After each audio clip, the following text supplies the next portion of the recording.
এবং শেখ হাসিনার রায় হচ্ছে এটা বাংলাদেশের বিচার বিভাগের ইতিহাসে একটি মাইল ফলক হয়ে থাকবে এবং বাংলাদেশে যে বিচার বিভাগ এখনো বিরাজমান আছে সেই প্রক্রিয়ার মধ্য দিয়ে আমরা যাচ্ছি। কিন্তু আমরা সাথে সাথে ভারত সরকারকে আহ্বান জানাবো যে আপনাদের এখানে বাংলাদেশে যে খুন করেছে, গুম করেছে খুনি হাসিনাকে আপনারা দ্রুত ফেরত দিন বাংলাদেশে। আপনাদের সাথে আমরা ন্যায্য সমতার ভিত্তিতে সম্পর্ক চাই, কিন্তু বাংলাদেশের কোনো খুনি আসামি, দাগী আসামিকে যদি আপনারা আশ্রয় দিয়ে রাখেন, এই আসামিকে ফেরত দেওয়া পর্যন্ত ন্যায্যতার সমতার ভিত্তি হতে পারে না।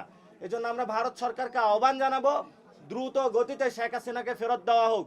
এবং আপনারা জানেন ইতিমধ্যে আমাদের যিনি খলিলুর রহমান স্যার, যিনি হলেন আমাদের সামরিক উপদেষ্টা রয়েছেন, উনি হলো আমাদের ইন্ডিয়াতে সফর করেছেন। আমরা সরকারকে আহ্বান জানাবো সেই সফরটা কি জন্য হয়েছে, কেন করেছেন, আমাদের একটা দোয়াশা তৈরি হয়েছে যাতে জাতির সামনে এটা স্পষ্ট করা হয়।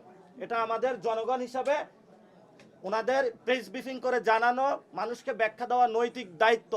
কারণ আমরা ভারতকে দেখেছি যখনই নির্বাচন আসে তখনই ভারত এই নির্বাচনকে কেন্দ্র করে অস্থিতিশীলতা এবং সেই নির্বাচনে তারা হলো নিজেদের এজেন্ডা বাস্তবায়নের জন্য, ফেসিবাদী সিস্টেমকে টিকিয়ে রাখার জন্য তারা বারবার হস্তক্ষেপ করে।